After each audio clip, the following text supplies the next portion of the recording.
Okay, good morning all.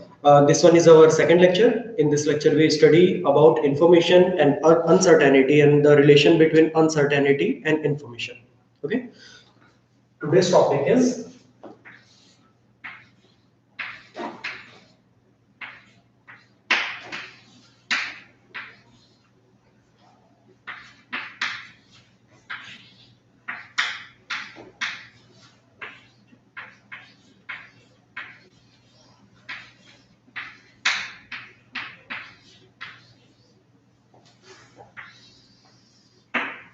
ठीक है। आज का टॉपिक है बेटा हम लोगों का अनसर्टेनिटी एंड इंफॉर्मेशन। अब मैं प्रॉपर स्टार्ट कर रहा हूँ, प्लीज लिंक करके चलिएगा, कुछ रटने की जरूरत नहीं है ना, ध्यान दीजिएगा। देखो, जब हम लोग पिछले सेमेस्टर में पढ़े थे डिजिटल कम्युनिकेशन, जहां पे हम ये देखे थे कि जब भी हमारे पास कोई भी एनालॉगस सिग्नल होता है, कोई भी इलेक्ट्रिकल सिग्नल होता है, कोई भी फिजिकल सिग्नल होता है, तो सबसे पहले हम उसको कन्वर्ट करते हैं डिजिटल सिग्नल में, फिर डिजिटल सिग्नल को हम ट्रांसमिट करते हैं। ये हम लोगों ने क्लियर पढ़ा है पिछले सेमेस्टर में। वहां पे हम लोगों ने ये भी पढ़ा है, या जब हम लोग कम्युनिकेशन स्टार्ट किए थे तब हमने पढ़ा था कि जब भी कम्युनिकेशन किया जाता है, ड्यूरिंग कम्युनिकेशन या for the purpose of communication, three main parts are required. First one is source, second one is channel, third one is destination. Clear यहाँ तक? ठीक।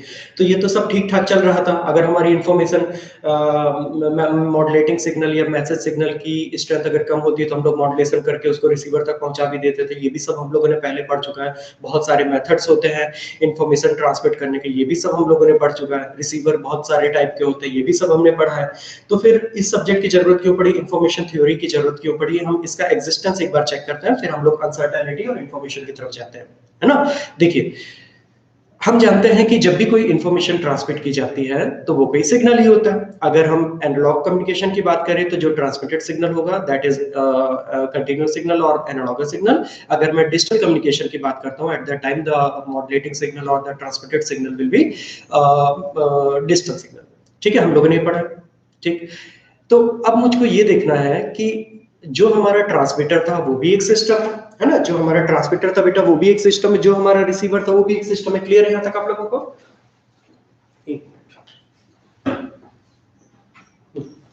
जो हमारा ट्रांसमीटर था वो भी एक सिस्टम है, जो हमारा रिसीवर है वो भी एक सिस्टम है। ठीक है, ये मैंने बनाया ट्रांसमीटर बेटा, ये मैंने बनाया एक रिसीवर। ये दोनों एक सिस्टम है ना। मैं इसको ट्रांसमीटर कह सकता हूँ, मैं इसको सोर्स कह सकता हूँ, है ना। वैसे मैं इसको डेस्टिनेशन कह सकता हूँ, इसको मैं रिसीवर कह सकता हूँ, डेस्टिनेशन, है ना। अब देखो होता क्या है, और ये ट्रांसमिट किया जाता है सिग्नल टुवर्ड्स रिसीवर, ऐसा ही होता है। अब मुझे ये देखना है, अब मुझे ये चेक करना है कि हमारा इंफॉर्मेशन कितना सुपीरियर है, हमारा इंफॉर्मेशन कितना एरर फ्री है ना, कितना एररलेस है। ये मैं कैसे मेजर करूंगा?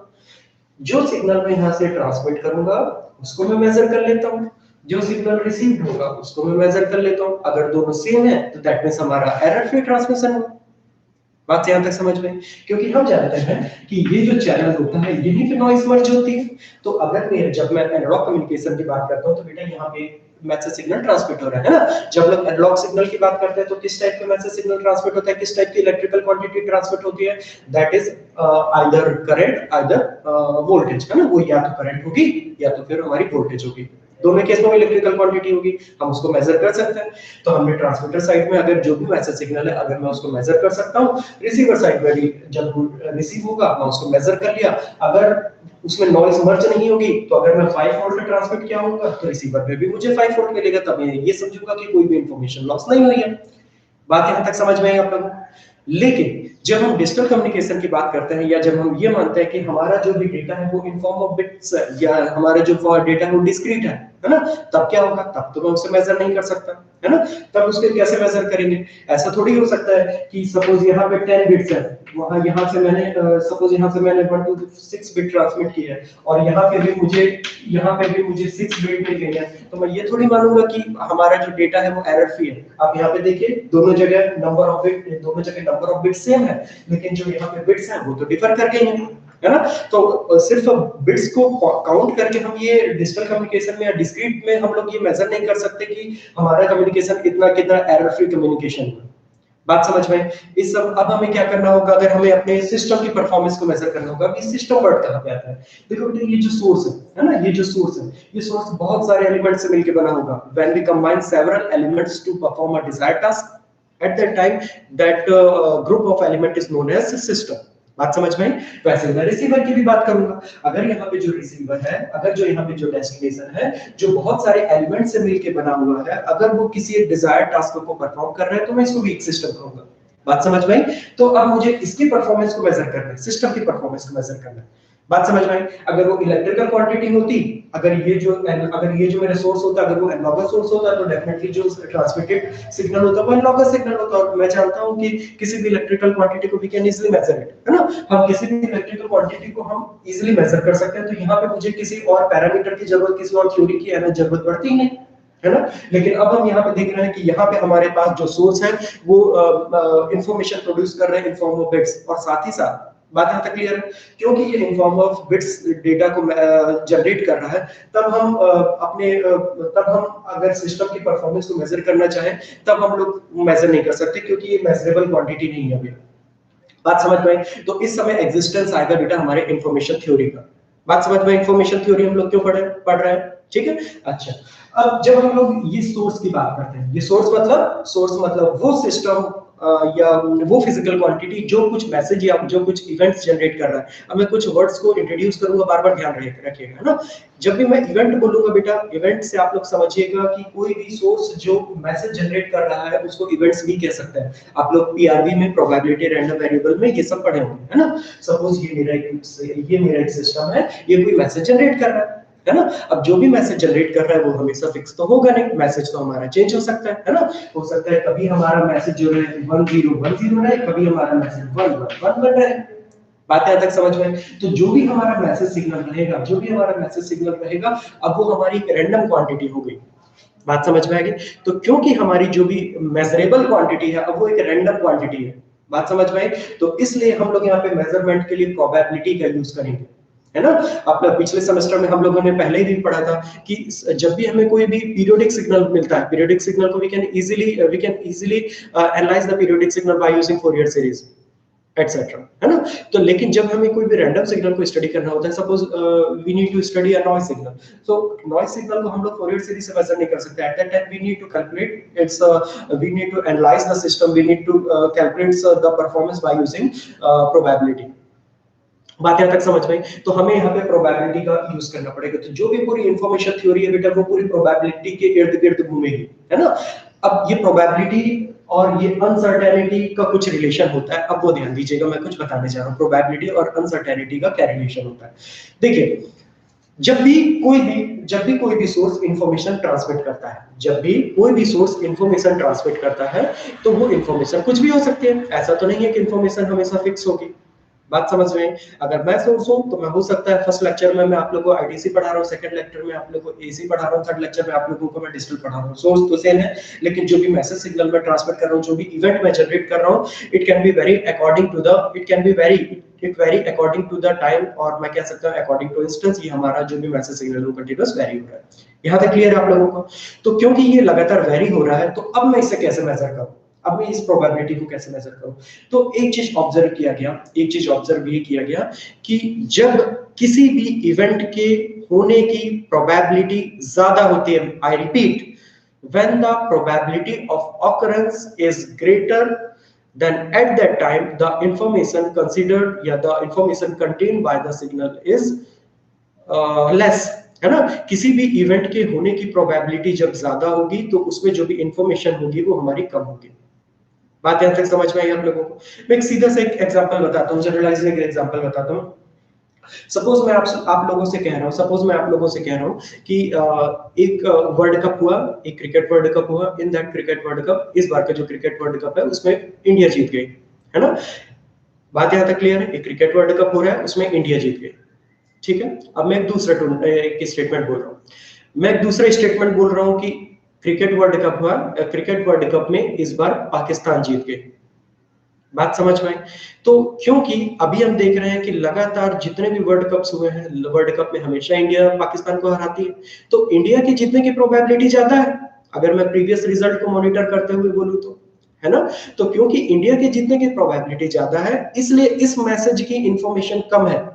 बात समझ में आई? इस मैसेज की इंफॉर्मेशन कम है कि इंडिया जीत गई, इस मैसेज की इंफॉर्मेशन ज्यादा है कि पाकिस्तान जीत गई, क्योंकि पाकिस्तान प्रीवियस जो जितने भी वर्ल्ड कप के मैचेस हुए हैं पाकिस्तान उसमें हारी है, तो इसके ऑकरेंस होने की प्रोबेबिलिटी कम है। तो जिसके ऑकर होने की प्रोबेबिलिटी कम होगी उस मैसेज की इंफॉर्मेशन ज्यादा होगी। बात यहां तक आप लोगों को समझ में क्लियर है? यहां तक आप लोगों को जिस मैसेज की इंफॉर्मेशन, जिस मैसेज के होने की प्रोबेबिलिटी ज्यादा होगी उसमें इंफॉर्मेशन कम होगी, जिसके होने की प्रोबेबिलिटी कम होगी उसमें इंफॉर्मेशन ज्यादा होगी। क्लियर है? यहां तक सभी को समझ में आया? यहां तक ठीक है। तो इसी इसी को हम कहते हैं अनसर्टेनिटी। ये जो हमारा, जो मैंने आज पहला वर्ड इंट्रोड्यूस किया ना बेटा, अनसर्टेनिटी, ये इसी को रिप्रेजेंट करने के लिए मैंने वर्ड यूज किया, अनसर्टेनिटी। ठीक है, अनसर्टेनिटी मतलब किसी के होने की प्रोबेबिलिटी, किसी के ऑकर होने की प्रोबेबिलिटी। ठीक है, किसी के ऑकर होने की प्रोबेबिलिटी अगर अनसर्टेन है, अगर वो अनसर्टेन है दैट मींस उसमें इंफॉर्मेशन ज्यादा है, अगर वो सर्टेन है तो उसके में इंफॉर्मेशन कम है। बात समझ में आई? अच्छा, मैं कुछ और स्टेटमेंट्स बोलता हूँ बेटा, मैं कुछ और एग्जांपल लेता हूँ जिससे आप लोगों को काफी कुछ क्लियर हो जाएगा। सपोज मैं कह रहा हूँ कि इस बार मंडे के बाद ट्यूसडे आएगा, है ना, इस वीक मंडे के बाद ट्यूसडे आएगा। क्या मंडे के बाद वेडनेसडे आ सकता है? मंडे के बाद वेडनेसडे नहीं आ सकता, मंडे के बाद तो ट्यूसडे ही आएगा। तो ये तो एकदम सर्टेन इवेंट है, ये तो होना ही है ना। तो अगर ये होना ही है तो इस स्टेटमेंट में कोई भी इंफॉर्मेशन नहीं है। बात यहां तक क्लियर हुई? जिस इवेंट के होने की प्रोबेबिलिटी बिल्कुल 100% है, सर्टेन है, उसमें कोई भी इंफॉर्मेशन नहीं। बात यहां तक समझ में आई आप लोगों को? और अगर मैं ऐसा मैसेज आप लोगों को बोलता हूं, इस वीक मंडे के बाद संडे, इस वीक मंडे के बाद सैटरडे आएगा, तो क्या ये हो सकता है? ये भी नहीं हो सकता। अगर मैं मंडे के बाद सैटरडे बोल रहा हूं, ये भी नहीं हो सकता, तो इसके भी होने की प्रोबेबिलिटी जीरो है। अगर किसी के होने की प्रोबेबिलिटी बिल्कुल श्योर है, अगर मैं कह रहा हूं मंडे के बाद ट्यूसडे आ रहा है या वेडनेसडे के बाद थर्सडे आ रहा है, तो ऐसा तो होता ही है ना। तो किसी के अगर होने की प्रोबेबिलिटी एकदम 100% है या किसी के होने की प्रोबेबिलिटी अगर जीरो है, दोनों ही केस में हमारी इंफॉर्मेशन जीरो होगी। बात समझ में आई? इंफॉर्मेशन वहीं एग्जिस्ट करती है जहां पे हमारी मैसेज में अनसर्टेनिटी होती है। That's why we are taking a word uncertainty here, है ना, क्योंकि मैसेज जो भी हमारी इंफॉर्मेशन होती है वो इस अनसर्टेनिटी से ही रिलेट करती है। क्लियर हो गया आप लोगों को? क्या था? तो हमेशा हमें जब भी कोई डिजिटल सिग्नल मैसेज ट्रांसफर करता है तो उसके इवेंट के होने की सर्टेनिटी और अनसर्टेनिटी के ऊपर ही हम ये डिसाइड करते हैं कि उस मैसेज में कितनी इंफॉर्मेशन है। बात यहां तक क्लियर है आप लोगों को? ठीक है, ओके। तो अब बात आती है, ये अनसर्टेनिटी आप लोगों को समझ में आया, इंफॉर्मेशन आप लोगों को समझ में आया। मैंने बताया था कि जब भी हम सोर्स को मेजर करना चाहते हैं, परफॉर्मेंस को मेजर करना चाहते हैं, हम प्रोबेबिलिटी का वर्ड यूज करते हैं, क्योंकि जो भी हमारा मैसेज सिग्नल होगा वो रैंडम सिग्नल होगा, और रैंडम सिग्नल को स्टडी करने के लिए हमें प्रोबेबिलिटी का यूज करना पड़ता है। That's why we are taking probability as a mathematical tool for analysis of this whole information theory encoding. ठीक है, आई थिंक ये आप लोगों को काफी कुछ क्लियर हो गया होगा। ठीक है, यहाँ तक। अब बात आती है आप लोगों को अब बात आती है यहाँ पे हम लोगों की इंफॉर्मेशन थ्योरी एंड कोडिंग की। अब बात आती है हम लोगों की इंफॉर्मेशन को कैसे जनरेट किया जाता है, इंफॉर्मेशन कैसे होती है, कैसे जनरेट होती है ना। देखिए, suppose I am considering a source as capital X. Okay, suppose I M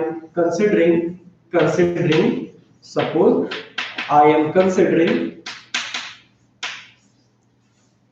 source suppose I am considering source as capital X। Clear? ये जो कैपिटल X सोर्स है ये काफी सारे मैसेजेस जनरेट कर रहा है। जैसे मैं एक सोर्स हूं, मैं काफी सारी इंफॉर्मेशन जनरेट कर रहा हूं, तो ये एक सोर्स है X, ये जो मैसेज जनरेट कर रहा है मैं उसको मेंशन कर रहा हूं X1, मैं इसको मेंशन कर दिया X2, या इसको मेंशन कर लेते हैं X0 से मेंशन कर लेते हैं, X1 से मेंशन कर लेते हैं, X2 से मेंशन कर लेते हैं and so on X of k-1 तक मैंने इसको रिप्रेजेंट कर दिया। बात समझ में आई? ये सारे मैसेजेस हैं, ये है सोर्स। ठीक है, रियल टाइम एग्जांपल से आप रिलेट करेंगे, मैं हूं सोर्स और ये सारे मेरे मैसेज जो मैं आप लोगों को इतने सारे स्टेटमेंट्स दे रहा हूं। बात समझ में? ओके, सभी के प्रोबेबिलिटी को मैं मेंशन कर दिया, ऑकरेंस प्रोबेबिलिटी को अगर मैं मेंशन कर देता हूं, सभी की ऑकरेंस प्रोबेबिलिटी को मैं मेजर कर रहा हूं, रिप्रेजेंट कर रहा हूं,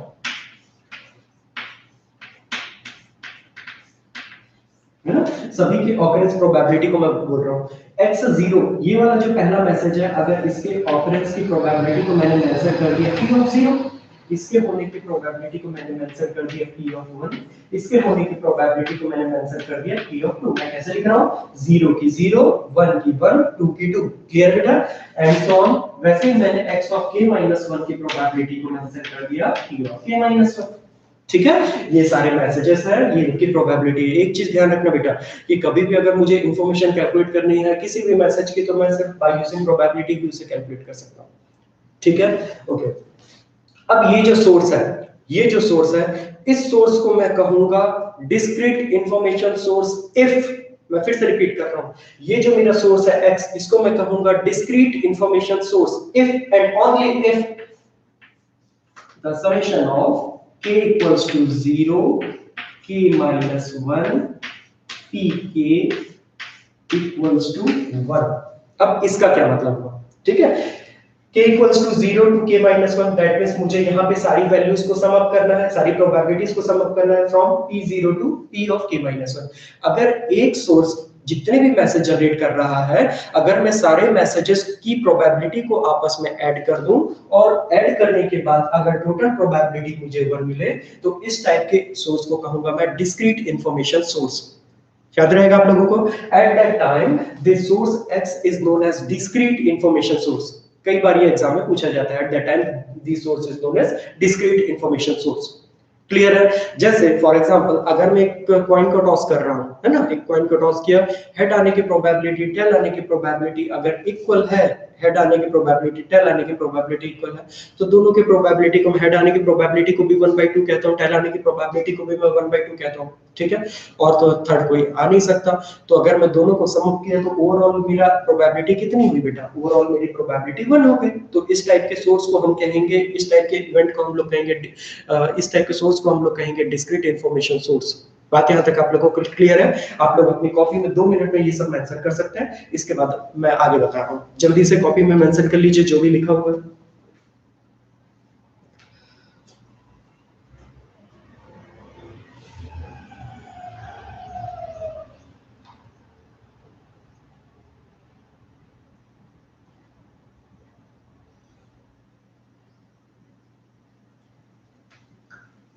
At that time, this X is known as discrete information source. At that time, this X is known as discrete information source.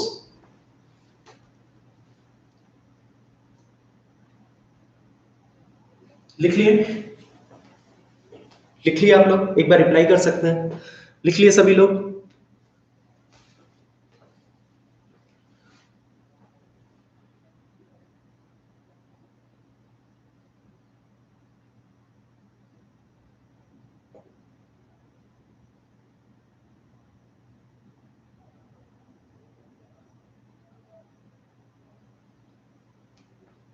चलिए ठीक है, आई थिंक आप लोगों ने नोट कर लिया होगा। ठीक है,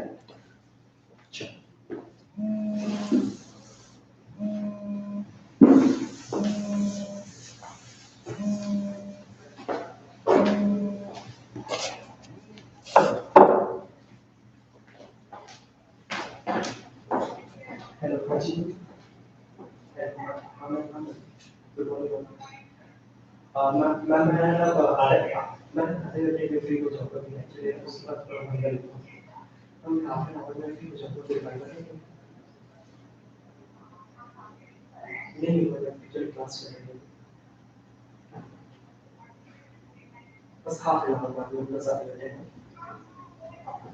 ठीक है, हाँ जी, हाँ जी, हाँ जी,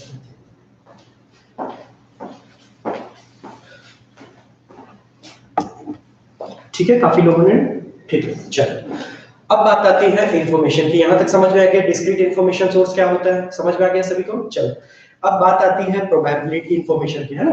जैसे मैंने आप लोगों को बताया था कि इंफॉर्मेशन और प्रोबेबिलिटी एक दूसरे के अपोजिट होते हैं, एक दूसरे के वाइस वर्सा होते हैं। अगर प्रोबेबिलिटी किसी इवेंट के होने की प्रोबेबिलिटी ज्यादा है, at that so we can say the information contained by that event is low.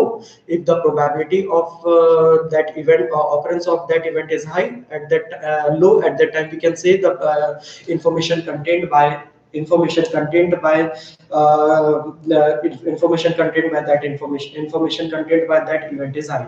अगर probability कम है तो information ज्यादा है, probability ज्यादा है तो information कम है, vice versa, है ना? तो on the basis of this statement we can say there is a mathematical relationship between information and probability. बात समझ रहे हैं? On the basis of this statement, we can say there is a relationship between probability and information. और वो हमारा relation क्या है? वो हमारा रिलेशन हम नोट कर सकते हैं। क्या है हमारा रिलेशन? हमारा रिलेशन होगा I k equals to log of 2, I k equal to log of 2 1 upon P of k. बात समझ में आई आप लोगों को? I k equal to log 1 upon E k. बात यहां तक सबको समझ में आई? क्लियर है यहां तक? ओके।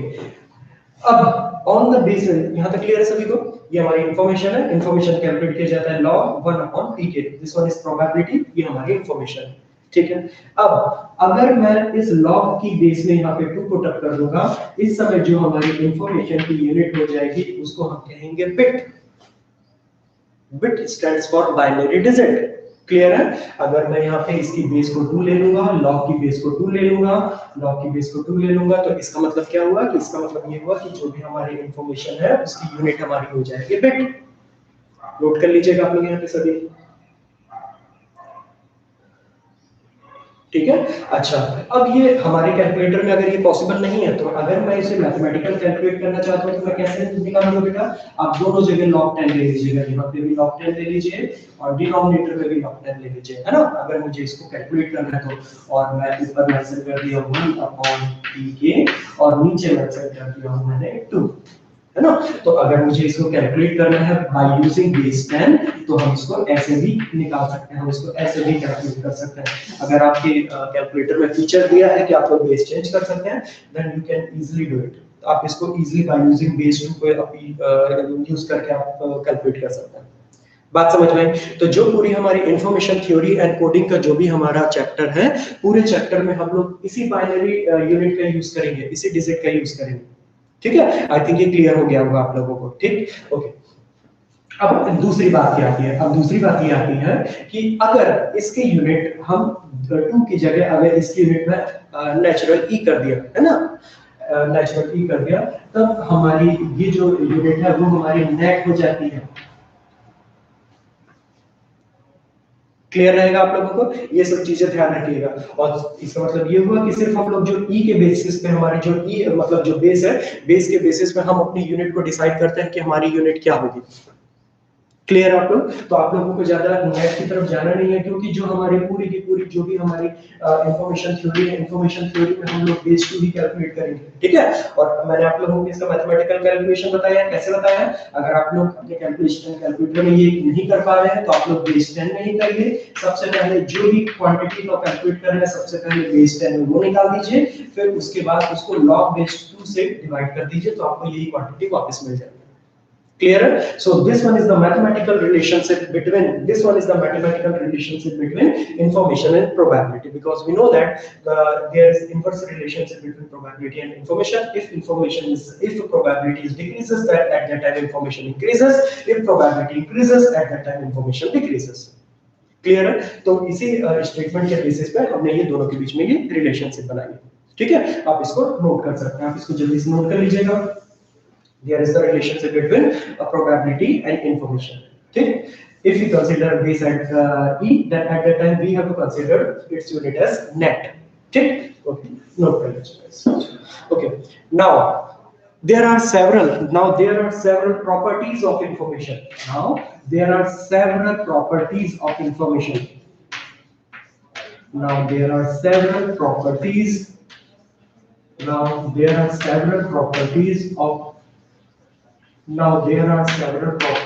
of information, है ना? क्या क्या प्रॉपर्टीज है इंफॉर्मेशन की वो हम आगे देखेंगे, ठीक है? हेडिंग डाल लीजिए सभी। There are several properties of information.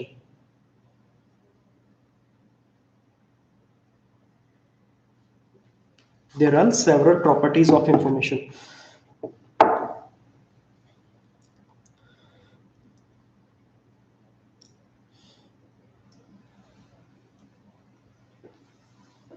ठीक है। अब टोटल हमारे पास 4 प्रॉपर्टी बेटा इंफॉर्मेशन की, टोटल हमारे पास 4 property. These are very important properties, है ना। तो कौन कौन सी 4 प्रॉपर्टी है, कौन कौन सी 4 प्रॉपर्टी है? देखिए पहली प्रॉपर्टी ये है कि if there are more uncertainty in the event, if there are more uncertainty in the event, then the information carried is also more, then information carried is also more। इसका मतलब क्या है, अगर किसी भी इवेंट के होने की प्रोबेबिलिटी अनसर्टेन है, मतलब हो भी सकता है नहीं भी हो सकता है, तो उसमें इंफॉर्मेशन बहुत होगी। ठीक है, तो पहली प्रॉपर्टी आप नोट कर लीजिएगा, if there is uncertainty, if there is uncertainty in the message, then information carried is more। ठीक है, ठीक है, बाद में आप लोग वीडियो को रिपीट करके नोट कर लीजिएगा बाद में और। ठीक है, समझ में आ गया सभी को? ठीक। सेकंड है, if the receiver already know the message, then there is no information। ठीक है, देयर इज नो इन्फॉर्मेशन। इसका मतलब ये है कि मैं आप लोगों को जो बताना चाह रहा हूँ, मैं भी ट्रांसमीटर हूँ, आप रिसीवर हैं, क्योंकि मैं आपको बता रहा हूँ, आप सुन रहे हैं, है ना, मैं इन्फॉर्मेशन टुवर्ड्स आपकी ट्रांसमिट कर रहा हूँ। अगर मैं जो बता रहा हूँ आप लोग पहले से जानते हैं, तो ये कह सकते हैं कि कोई भी इन्फॉर्मेशन नहीं है इस डेटा में। ठीक है, if the receiver already know the message, then there is no information in that. Clear है यहाँ तक? ओके। तीसरी जो प्रॉपर्टी होती है, तीसरी प्रॉपर्टी ये होती है कि अगर हमारे तीसरी प्रॉपर्टी, थर्ड प्रॉपर्टी को रिलेट करने के लिए आपको एक मैथमेटिकल आपको एक रिलेशन लिखना पड़ेगा, n equal to 2 raise to power n। ठीक है, ये कहता है कि if there are n equal likelihood message. अब इक्वल लाइक्लीहुड ये वर्ड बार-बार इंट्रोड्यूस किया जाएगा। What is it means? Equal likelihood मतलब जिसके सभी के होने की प्रोबेबिलिटी इक्वल है ना, जिसके सभी के होने की प्रोबेबिलिटी इक्वल हो। If there are n equal likelihood message, then at that time we can represent the whole information, then we can represent the information by each event by using small n number of bits। ठीक, मैं फिर से repeat कर रहा हूं, अगर हमारे पास m ऐसे मैसेज हैं, कैपिटल M ऐसे मैसेजेस हैं जिसके सभी के होने की प्रोबेबिलिटी इक्वल है, तो हर मैसेज को रिप्रेजेंट करने के लिए मुझे n बिट्स की जरूरत होगी। ये हमारी तीसरी प्रॉपर्टी है। ठीक है, इसको आप लोगों को अगर समझना है तो इसको आप लोग कैसे समझ सकते हैं, इसको आप लोग कैसे समझ सकते हैं, इसको आप लोग कुछ ऐसे समझ सकते हैं, जैसे मेरे पास 3 बिट है ना, तो मैंने 3 बिट से मैं कितने कॉम्बिनेशन जनरेट कर सकता हूँ बेटा? 3 बिट से मैं जनरेट कर सकता हूँ 0 0 1 0 1 0 0 1 1 1 0 0 1 0 1 1 1 0 एंड 1 1 1, है ना। आप लोग यहाँ पे देखिए कि यहाँ पे टोटल हमारे पास 8 मैसेज है ना, टोटल हमारे पास 8 मैसेज है, और हर एक मैसेज को रिप्रेजेंट करने के लिए मैंने 3 बिट का यूज किया है। तो आप लोग अगर यहाँ पे पुट अप कर देंगे n = 3, अगर यहाँ पे आप लोग n = 3 पुट अप कर देंगे तो टोटल आपको यहाँ पे 8 मैसेज मिल जाएंगे, है ना। तो सिंपल सी बात है कि अगर मेरे पास 8 डिफरेंट मैसेजेस हैं और सभी के होने की प्रोबेबिलिटी इक्वल है, तो हर एक मैसेज को रिप्रेजेंट करने के लिए भी हमें 3 बिट्स की जरूरत होगी, है ना, n बिट्स की जरूरत होगी। ये हमारी तीसरी इंफॉर्मेशन। क्लियर है? तीसरी इंफॉर्मेशन की प्रॉपर्टी है, नोट कर लीजिएगा। नाउ द फोर्थ वन, क्या है हमारी fourth property? According to fourth property, if there are 2 messages and the information, if there are the 2 messages, मैं इसको मेंशन कर देता हूं,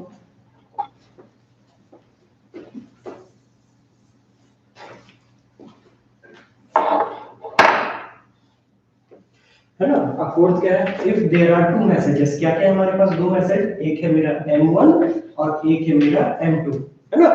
हमारे पास if there are 2 messages and information contained by this messages are I1 and I2, and the information contained by these messages are I1 and I2. So we can say the total information contained by combining these messages equals to I1 plus I2. Total information n equals to, we can say I1 plus I2. Total information we can say I1 plus I2। मैं फिर से repeat कर रहा हूँ बेटा, ध्यान दीजिएगा। हम ये कह रहे हैं कि सपोज हमारे पास एक सोर्स है जिसमें 2 मैसेजेस हैं, है ना, M1 और M2। M1 की होने की प्रोबेबिलिटी I1 है, M2 की होने की प्रोबेबिलिटी I2। तो अगर मैं टोटल निकालना चाहता हूँ, अगर मैं टोटल इन्फॉर्मेशन निकालना चाहता हूँ, तो दोनों इन्फॉर्मेशन को अगर मैं ऐड कर दूंगा तो मुझे टोटल इन्फॉर्मेशन निकल जाएगी। इसको मैं I से भी रिप्रेजेंट कर सकता हूँ, है ना। टोटल हमारे मैसेज में कितनी इंफॉर्मेशन है, अगर मैं दोनों को सम अप कर दूं तो मैं टोटल इंफॉर्मेशन कैलकुलेट कर सकता हूं। क्लियर बेटा? These are the four properties. पहला, अनसर्टेनिटी ज्यादा तो इंफॉर्मेशन ज्यादा। दूसरा, if receiver already know the message then there is no information in the message. Third one is if the first message contain information I1, second message contain information I2, then total information equals to I1 plus I2. Clear है? And the fourth one is if there are m equal likelihood message. If there are m equal likelihood message, then for representing the each messages we need capital N number of bits. मैंने आप लोगों को जो example लेके explain किया, इसमें आप लोग इजीली ये चेक कर सकते हैं। ठीक है? These are the four properties of information. These are the four properties of information. Clear है? ये यहाँ तक 4 पॉइंट तो आप लोग नोट कर लीजिएगा। ठीक है, जल्दी से ये चारों प्रॉपर्टीज नोट कर लीजिए, या तो आप लोग वीडियो को रिवाइंड करके बाद में देख लीजिएगा, नोट कर लीजिएगा याद से, है ना? सभी की कॉपी में रहना चाहिए बेटा ये। ओके, अब ये जो हमारे इंफॉर्मेशन थ्योरी एंड कोडिंग है, इसमें आप लोगों से जितने भी ये सब पोर्शन पूछा जाएगा, जितना भी ये सब पोर्शन पूछा जाएगा, ये 2 मार्क्स का ही आप लोगों से पूछा जाएगा, है ना? जो मैक्सिमम इंफॉर्मेशन, जो मैक्सिमम क्वेश्चंस आते हैं वो हमारे न्यूमेरिकल ही आते हैं। ठीक, अब हम लोग छोटे छोटे क्वेश्चन से स्टार्ट करते हैं, फिर इसके बाद हम लोग और भी कुछ नई टर्मिनोलॉजीज देखेंगे कि उनको कैसे कैलकुलेट किया जाता है। सबसे पहले हम लोग कुछ इंफॉर्मेशन से रिलेटेड कुछ क्वेश्चंस कर लेते हैं, कुछ न्यूमेरिकल्स कर लेते हैं। ठीक है, ये वाला टॉपिक हमारा प्रॉपर्टीज ऑफ इंफॉर्मेशन वाला टॉपिक हमारा कंप्लीट हो गया। प्रॉपर्टीज ऑफ इंफॉर्मेशन टॉपिक हमारा कंप्लीट हो गया। ठीक, अब there are some numericals. अब फर्स्ट न्यूमेरिकल है,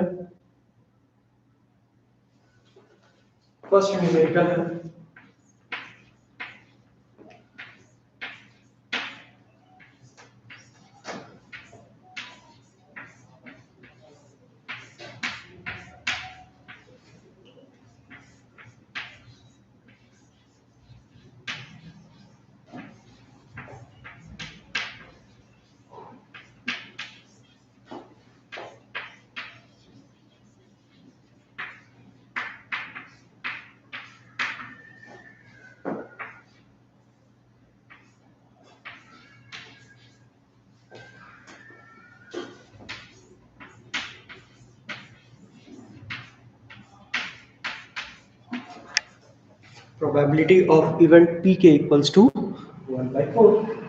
pk equals to 1/4. बहुत ही इजी क्वेश्चन है, इतना इजी क्वेश्चन आपके एग्जाम में आएगा भी नहीं, लेकिन हम स्टार्ट सबसे इजी क्वेश्चन से ही करेंगे। ठीक है, उसके बाद हम टफेस्ट क्वेश्चन की तरफ जाएंगे। ठीक, हमें प्रोबेबिलिटी गिवन है, हमें सिर्फ इंफॉर्मेशन निकालना है ना? तो we know that there is a relationship between information and probability. क्या रिलेशन है बेटा? We know that there is some relation between information and probability. Can we know that if there are the probability of that event is pk, at that time we can calculate information ik equals to, then at that time we can calculate information ik equals to log of 2 1 upon pk. ऐसा ही होता है। Then at that time we calculate information log of 2 1 upon pk. pk की value क्या है? Put up कर देते हैं। pk की वैल्यू क्या है? pk की वैल्यू 1/4 है, तो pk की जगह 1/4 रखेंगे तो 4 डायरेक्टली ऊपर मेरा आ जाएगा, है ना? तो क्या हो जाएगा जब मैं pk की वैल्यू पुट अप करूंगा तो क्या हो जाएगा सीधे सीधे? तो ये हो गया मेरा log of 2, और जब मैं pk की जगह 1/4 रखूंगा तो सीधे सीधे ये मेरा 4 हो जाएगा।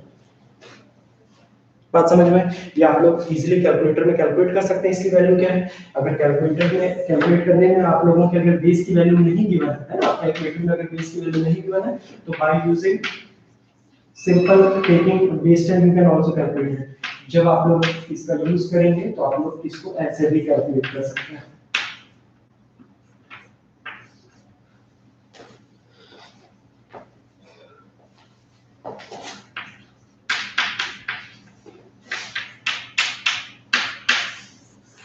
एक सिंपल न्यूमेरिकल है,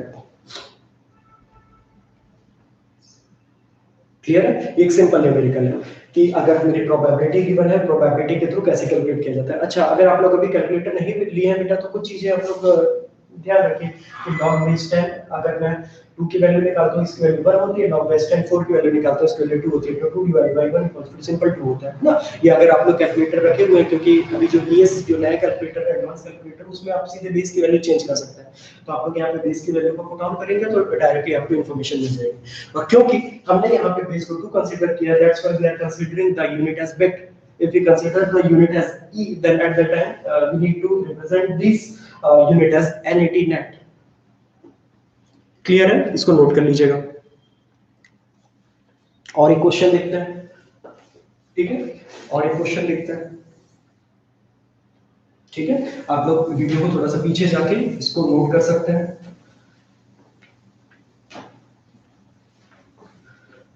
ठीक, चलिए एक और आज की क्लास में और एक लास्ट क्वेश्चन एक और करते हैं हम लोग, फिर उसके बाद के जो टॉपिक्स हैं वो हम लोग फिर नेक्स्ट क्लास में देखेंगे, ठीक है। चलिए अब हमारा एक क्वेश्चन है कि calculate the amount of information if binary digit occur with equal likelihood in binary PCM. I repeat, मैं फिर से रिपीट कर रहा हूं, आप लोग नोट कर सकते हैं। Calculate the amount of information, that means in this question we also need to calculate the information, ठीक है, of binary digit की information। binary digit कौन कौन सी होती है? एक 0 होती है, एक हमारी 1 होती है, with equal likelihood, है ना। चलिए इस क्वेश्चन को आप लोग नोट कर लिए होंगे, जो मैंने आप लोगों को अभी बताया था, ठीक। चलो इसका मतलब क्या हुआ बेटा, इस क्वेश्चन में हमारे पास दो मैसेजेस हैं, है ना। इस क्वेश्चन में हमारे पास पहला मैसेज कौन सा है बेटा? इस क्वेश्चन में हमारे पास पहला मैसेज है 0, है ना, क्योंकि हम जानते हैं कि बाइनरी में दो ही डिजिट होते हैं, एक होता है हमारा 0 और दूसरा मैसेज कौन सा है हमारा? दूसरा मैसेज है हमारा 1। अब इसमें क्या बोला गया है कि जो हमारे पहले मैसेज के ऑकर होने की, क्या इसमें स्पेसिफिक मेंशन किया गया, स्पेसिफिक वर्ड मेंशन किया गया, occur with equal likelihood in binary PCM. Now what is the mean of equal likelihood? Equal likelihood मतलब दोनों के होने की प्रोबेबिलिटी इक्वल है। अगर दोनों के होने की प्रोबेबिलिटी इक्वल है तो एक के होने की प्रोबेबिलिटी श्योरली 1/2 होगी, है ना। अगर मान लो यहाँ पे 3 इवेंट रहते बेटा, है ना, अगर 2 की जगह यहाँ पे 3 इवेंट रहते और मैं कहता कि ये तीनों के होने की प्रोबेबिलिटी इक्वल है, तो उस समय एक के होने की प्रोबेबिलिटी कितनी हो जाती? 1/3 हो जाती। अगर यहाँ पे 4 इवेंट है और मैं सभी को कहता हूँ कि सभी के होने की प्रोबेबिलिटी इक्वल है, तो हर किसी के अलग-अलग होने की प्रोबेबिलिटी कितनी हो जाएगी? 1/4 हो जाएगी। बात समझ में? तो इसके इस मैसेज के होने की प्रोबेबिलिटी, इसको M1 बोल रहा हूं, तो इस मैसेज के होने की प्रोबेबिलिटी बेटा 1/2 हो जाएगी। क्लियर है यहाँ तक? वैसे ही जो सेकंड वाला मैसेज है, इस मैसेज के होने की जो प्रोबेबिलिटी है, इसके होने की प्रोबेबिलिटी भी 1/2 हो जाएगी। क्लियर है? नोट कर लीजिए, दोनों के अलग-अलग होने की प्रोबेबिलिटी 1/2 हो जाएगी। दोनों के अलग-अलग होने की प्रोबेबिलिटी 1/2 होगी। अब मुझसे बोला जा रहा है कि जो 0 के होने की प्रोबेबिलिटी कितनी होगी, 1 के होने की प्रोबेबिलिटी कितनी होगी? सीधी सी बात है, या 0 में कितनी इंफॉर्मेशन होगी, 1 में कितनी इंफॉर्मेशन होगी? हमें सिंपल से पता है कि सबसे पहले मैं I1 निकालूंगा। I1 मतलब 0 के होने की प्रोबेबिलिटी, ये हम लोग N1 की प्रोबेबिलिटी से निकाली है ना। तो हमें पता है कि I1 equals to mathematically log of 2 1/P1। सीधी सी बात है। तो P1 की वैल्यू जैसे मैं 1/2 पुट ऑन करूंगा तो यहाँ पे 2 और 2 हो जाएगा, तो log 2 और 2 इक्वल टू हमारे यहाँ पे 1 बिट आ जाएगा। सीधी सी बात, यहाँ पे हमारी 1 बिट आ जाएगा, I1 इक्वल टू हमारी 1 बिट आ जाएगा। ठीक, वैसे ही अगर मैं I2 की वैल्यू कैलकुलेट करना चाहूँ तो सेम टू सेम I2 की वैल्यू भी मैं यहाँ पे 1 बिट आ जाएगी, I2 की वैल्यू भी यहाँ पे 1 बिट आ जाएगी। बात क्लियर है? तो अगर मैं दोनों के अलग-अलग इंफॉर्मेशन आप लोगों से पूछता तो दोनों की अलग-अलग इंफॉर्मेशन कितनी होती? इसकी इंफॉर्मेशन होती है I1, इसकी इंफॉर्मेशन होती है I2। अगर मैं आपसे पूछता कि टोटल इंफॉर्मेशन कैसी है, तो by using the third property of information we know that एक के होने की प्रोबेबिलिटी, एक में अगर इंफॉर्मेशन हमें I1 मिलती है, दूसरे में इंफॉर्मेशन I2 मिलती है, तो टोटल अगर इंफॉर्मेशन बोलूंगा तो दोनों इंफॉर्मेशन को ऐड ऑन करके तो कितनी हो जाएगी? 2 बिट। और हम जानते हैं कि जो पीसीएम होती है उसमें किसी भी इंफॉर्मेशन को रिप्रेजेंट करने के लिए 2 बिट्स का यूज करते हैं, 0 और 1। क्लियर है? तो ये आप लोग नोट कर सकते हैं, ये हमारा सेकंड न्यूमेरिकल था। ठीक है, इसके बाद और भी कुछ न्यूमेरिकल्स आएंगे। हम लोग अगले नेक्स्ट लेक्चर में कुछ न्यूमेरिकल्स स्टडी कर लेंगे, फिर हम लोग अगले टॉपिक की तरफ मूव करेंगे। ठीक है, okay, thank you so much. जो भी अटेंडेंस का जो भी है, मैं गूगल फॉर्म आप लोगों के ग्रुप में सेंड कर दूंगा। ठीक है, okay, thank you so much.